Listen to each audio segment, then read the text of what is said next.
On February 1st, 2024, I was laid off from my first full-time design job. I was making $2,700 per month. In March, I started my freelance business, MMG Design, which is a web design and marketing agency that I founded on my own. My first month in March, I made $2,400, so $300 less. And I had to refund a client $750, which would have given me the satisfaction of beating my total at the job, but more on that later. In April, 2 months, I made $4,700 the next month. In May, $2,800. In June, I made a grand total of $1,100. But hang on, we're not done. In July, I made $3,400 from 4 clients. August, $4,750 from 6 clients. September, $1,800 from 3 clients. And at this time, my self-talk was a little bit rough. But back in October, $3,700 from 8 clients. And finally, closing out the year, bringing us to where we are now at the end of 2024. November, I made $6,780, and in December, $6,854. If you're listening on the podcast, you can head over to YouTube to see all of these screenshots that I've attached with this opening. But I am not special. I am not exceptional. I dove into freelance and design, founding my company the 1st of February, 2024, the day I got laid off, and built a freelance business starting at 0 clients. There's so many things that I could have used to fast track that in terms of networking, content, how I branded myself, and everything that I did in my first full year of freelance, which we're not there yet. We still have 2 more months. And like I said, I am not exceptional. I am not a coach. This is just an honest reflection. If you are thinking about freelancing or building a marketing or design business, what you can expect in your first year. So we're going to get into the strategies that I would do differently, things that I wasted a ton of time on to fast track that path where we got now.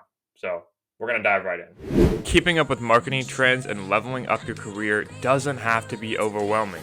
So don't go at it alone. Welcome to the Marketing by Design podcast powered by AMA Columbus. Join host Andy Milligan every Tuesday as you and I dive into the info that you need to know as a marketer. Whether your goal is to land a job, grow that network, make more money, or level up your career in marketing, you are in the right place. Come for the actionable info, stay for the pressing conversations with industry marketing leaders, and walk away the best equipped marketer ready to dominate your niche. I'm so excited to talk to you today.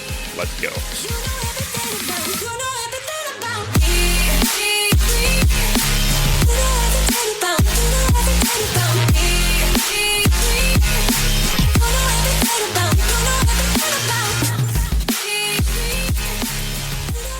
Okay, so I want to say to anybody listening that I am not wealthy. I am not the most successful. I may not even be in a place to give any sort of advice when it comes to money or building a business. But I will say that coming from where I was at that low point to where I am now, I'm in a much better place. And every month in freelance and building a business, it is a fight to the teeth. You have to kill what you eat. And if you're the kind of person that finds that energizing and you're willing to put in the work, then this is the podcast for you. And like I said, I'm not a coach. These are literally just my lessons of going through and doing a yearly reflection as I do every year to kind of unpack my biggest lessons. So if you are just starting a business, and whether it was very sudden in terms of when you had to get started, maybe you were laid off too. I think this applies most specifically to B2B and marketing.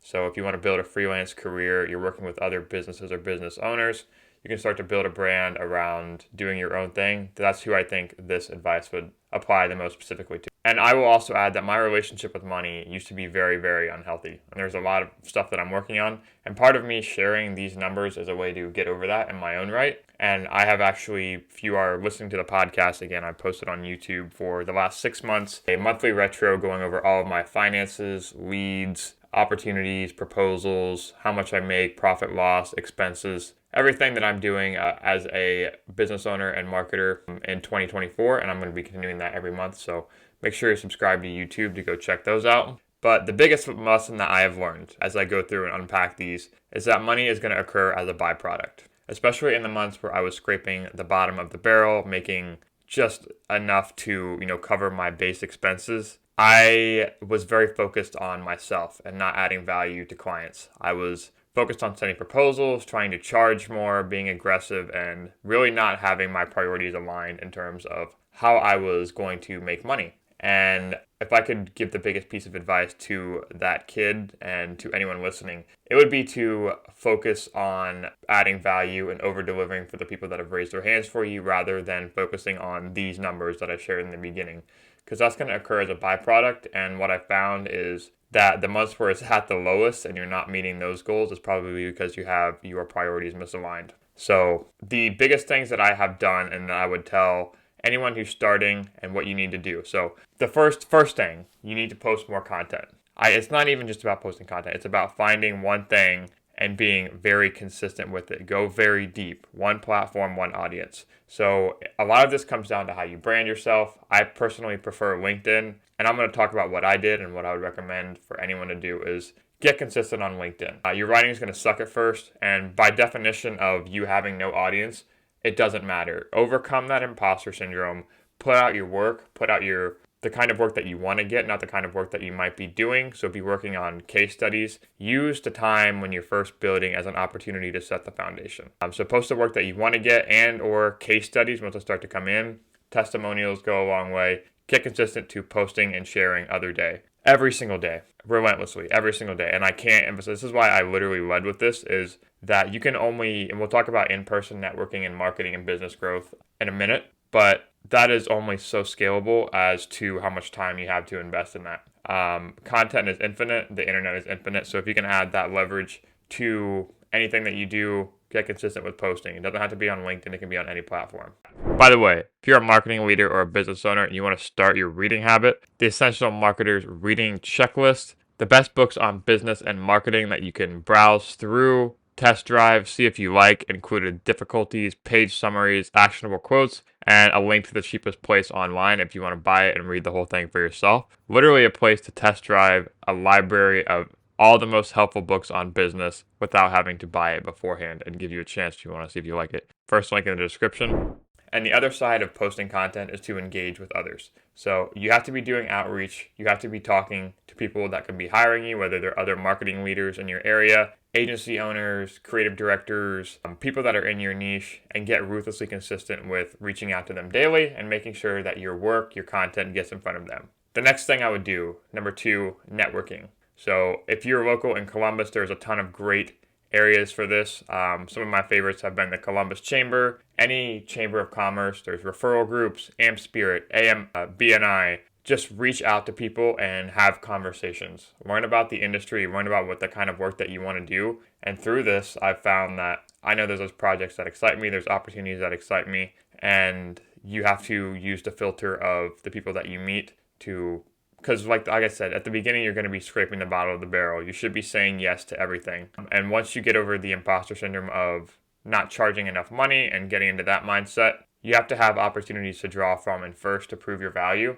And that comes through getting your name, your work out there, and talking to people. So especially in adjacent industries. So my favorite networking group is probably Columbus AMA. American Marketing Association is great for anyone that's in marketing or if you're a designer. This is a great audience for you because all these people in marketing have adjacent skill sets. There's projects that need to expand scope. And just outside of work, you get a sense of the pulse of what other freelancers or marketers are charging. That's helped me a ton. And it helps me to overcome my own imposter syndrome when I see other people that are doing the same thing. So you want to get in rooms with people that you want to be like. And my last real piece of advice, just real talk, is to brand yourself. And these are very high level overview principles of the things that I would tell myself right away to get started.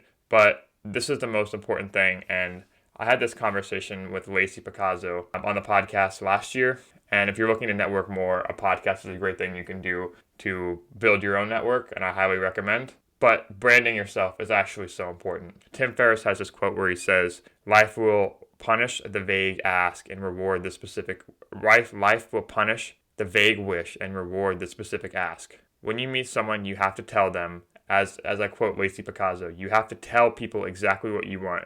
You have to let them know who you are, what you do, and how it adds value to them. Because they will forget so much more quickly than you will. When you get in front of somebody, when you shake hands, when you meet people, You have to remember the times when you were struggling. You have to remember the times when you would have killed to have the opportunities that you had now. And you have to put yourself in uncomfortable situations sometimes. And if you're an introvert, like I think a lot of freelancers, creatives, marketers are, this is going to be the biggest overcome. And it was for me. But I tell you, it is so addicting and it is so positive of a feedback loop when you put yourself out there. And you will get to a lot of no's. So my final piece of advice to you would be to get to know, be transparent, and don't let no's take you down. You have to view it as every no when you're sending out proposals, when you're streamlining your process, is to see no's as one step closer to the next yes. So those are the 4 things that I would tell myself right away. If you want to start a business in 2025, if you want to start a freelance career in marketing, those are the 4 things that I would tell that kid, and I would tell to anyone who either doesn't have clients or want to get started. Because, man, like I said, I don't even feel like I should be recording this or giving advice. This is literally just screenshots of everything that I've done, and it's such an overcome in my own head to feel like that this has happened for me in the first 10 months. And this isn't a case study success story. I left that job with a very spiteful mindset and the impression of proving people wrong. And now that I have a North Star that's aligned on service and providing value to others rather than spiting and proving other people wrong, I think it's very important to get that mindset aligned as well. So know the North Star and follow these things that I've told you today: content, daily posts, engaging with others, networking, chambers of commerce's referral groups, start a podcast, brand yourself, and be relentlessly on telling people what you do and how you can help them. So that's my biggest pieces of advice for you guys. Thanks for tuning into Marketing by Design, powered by AMA Columbus, and we'll see you all next week. Peace out.